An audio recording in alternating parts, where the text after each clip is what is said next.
Okay, so sharing of charges, sharing of charges. Okay, ma. So let us see. So we are taking two conductors. So this is one conductor, this is another conductor. Clear? So initial charge present on this one, let it be Q1. Initial capacitance of this one, C1. Clear, Nama? Initial potential difference is U1. And initial potential energy, electrical potential energy stored in this conductor is U1. So Q1, C1, V1, U1. These are the values of first conductor. For second conductor, let charge stored on this one is Q2, capacitance is C2, potential which is present on this surface is V2, and energy stored is U2. Clear? Ma? So this is having different radius, this one is having a different radius. So let us consider it is having a radius of R1 and this one is having a radius of R2. Clear? Now if I connect them by a conducting wire, then can you say what will happen? Okay, ma? So charge present on this one is Q1, potential is V1. Charge present on this one is Q2, potential is V2. If I connect these two conductors by a conducting wire, can you say what will happen? What will happen? Come on. If two charged conductors, are connected by a conducting wire, then if there is potential difference between the spheres, then charges will redistribute such that potential on both spheres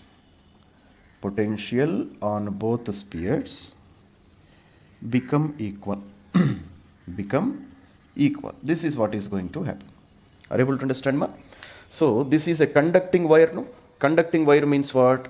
If you take potential at this point and if you take potential at this point, both potentials must be equal. Why both potentials must be equal? Because there is no consumer of potential, no? So in this conducting wire, there is no consumer of potential. So therefore, potential at this point and at this point, potential must be equal. It means potential of this sphere, potential of this second sphere, both of them, they must be at the same potential. Clear, Nama? And who decides the potential? So potential formula is what? V is equals to Q divided by 4 pi E naught into R. This is the equation for potential, Nama. So potential of a conductor, it depends on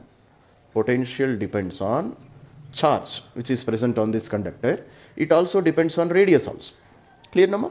So what are the respective radii and what are the respective charges which are present on these spheres, that decides the potential. Clear? Now if I connect them by a conducting wire, then what will happen? Charges will redistribute. So why charges will redistribute? Because potential at these 2 points, it must be equal.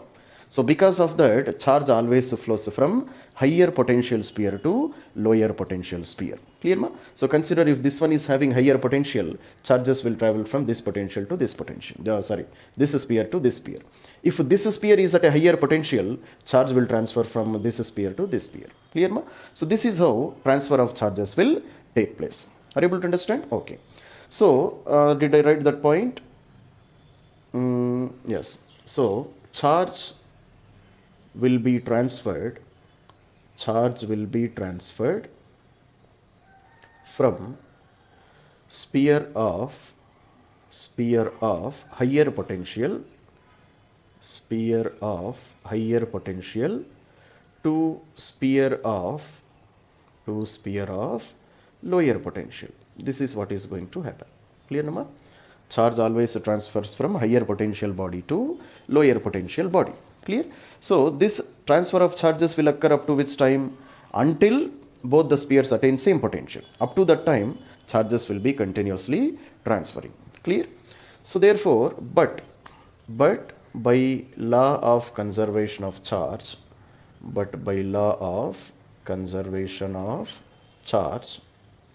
clear, ma?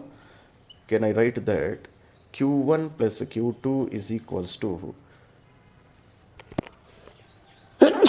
q1 dash plus q2 dash. Can I write this statement, ma? Can you say what is the meaning of this one? Anybody? But by law of conservation of charge, q1 plus q2 is equals to q1 dash plus q2 dash. Can I write like this or not? Can you say what is the meaning of this one?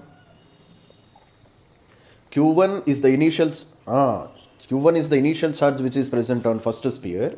Q2 is the initial charge which is present on second sphere. Now after you connect by a conducting wire, charges will redistribute, no?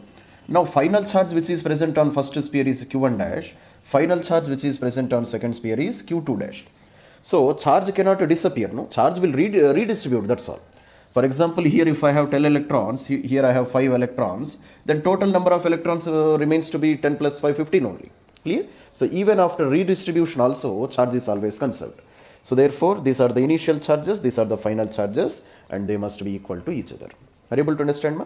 And Q can be written as C into V, no? Q can be written as C into V. So therefore, what I can write? For Q1, I can write C1 V1. For Q2, I can write C2 V2. Clear, no, ma? Similarly, for Q1 dash, I will write C1 into V. For Q2 dash, I will write C2 into V. So can you explain this line? Here why I have written V and V only. Here I have written previously V1 and V2, no? But here why I did write V and V? Come on. Final potential becomes equal, no? After connecting this conducting wire, charges will redistribute such that potentials are becoming equal. So final potential of this conductor is V. Final potential of second conductor is also V. Clear, no? So therefore I have written like this. So therefore, from this relation, can I write that V is equals to C1 V1 plus C2 V2 divided by C1 plus C2. I can write like this, no, ma? Clear? So after the redistribution of charges, this will be our equation for final potential. Clear? So both of the spheres, they will be present at a final potential of C1 V1 plus C2 V2 divided by C1 plus C2. Clear? Come on, make a note up to here.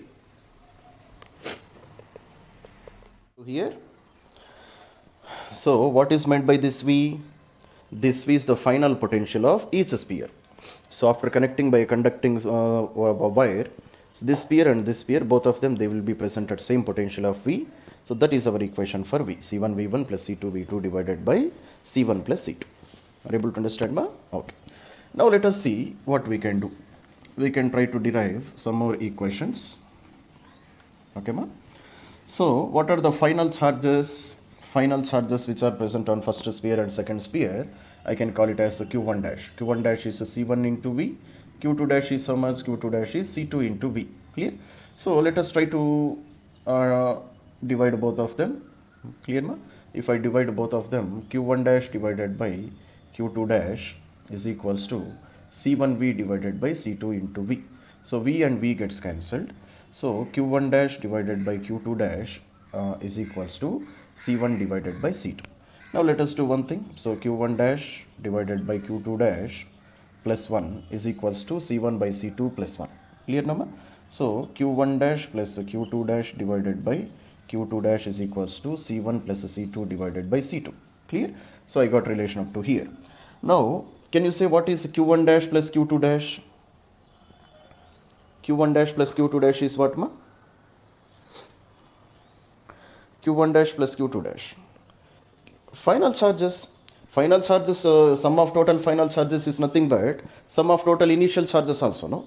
Clear? Because the charges are already conserved. So instead of Q1 dash plus Q2 dash, can I write Q1 plus Q2 also? Can I write, ma? Already we have written here, no? Q1 dash plus Q2 dash can be written as Q1 plus Q2 because total initial charge and total final charges, they are equal. So divided by Q2 dash is equals to C1 plus C2 divided by C2. Clear, ma? And Q1 plus Q2, I can call it as a total charge Q. Clear, ma? So therefore, I will write total charge Q divided by Q2 dash is equals to C1 plus C2 divided by C2. So therefore, what is Q2 dash divided by Q is equals to C2 divided by C1 plus C2. So therefore, Q2 dash is equals to Q into C2 divided by C1 plus C2. Clear, no? Similarly, I can calculate Q1 dash also, which can be written as Q into C1 divided by C1 plus C2. Clear, ma? So these are the final charges which we are supposed to remember these equations. Are you able to understand? So final charge on second conductor is how much? Q into C2 divided by C1 plus C2. Clear? Similarly, final charge on second conductor is how much? Q into C1 divided by C1 plus C2. Understood, Nama? So these are very important values. Final charge on second sphere, final charge on first sphere. Okay. So if you understand here I have Q2 dash, here I have C2. It means if a capacitance is greater, then charge stored on that capacitor, on that conductor is also greater. That's all, Nama? That's all. So this is about the final distribution of charges with respect to capacitance. Clear? Similarly, with respect to radius also, I can calculate Q1 dash and Q2 dash, final charges. How I can write? Let us use the same relation. So, Q1 dash divided by Q2 dash is equals to C1 divided by C2. Okay, ma? What is meant by C1? C1 is the capacitance of first spherical conductor, no? For spherical conductor, what is the formula for capacitance, ma? 4 pi E naught into R1. This is the equation, no? Similarly, equation for capacitance of second conductor is how much? 4 pi E naught into R2. So 4 pi E naught gets cancelled. So Q1 dash divided by Q2 dash is equals to R1 divided by R2.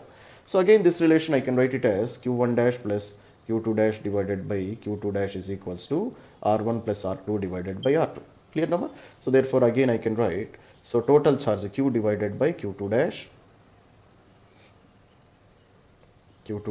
is equals to, so R2 divided by R1 plus R2. Clear, Nama?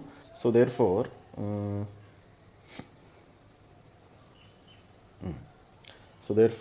Q2 dash divided by Q is equals to R1. Are we doing any mistake? Okay. So Q2 dash divided by total charge Q is equals to R2 divided by R1 plus R2. So therefore, Q2 dash is equals to Q into R2 divided by R1 plus R2. Similarly, I can write Q1 dash is equals to Q into R1 divided by R1 plus R2. Okay, ma? So these are the initial charges and final charges. So generally, general method we have calculated. You can calculate directly from here also, no problem. So C2 is equals to 4 pi E naught into R1, no, ma? C1 is equals to 4 pi E naught into R1. Clear? So 4 pi E naught, if they get cancelled, again I get the same relation. Okay.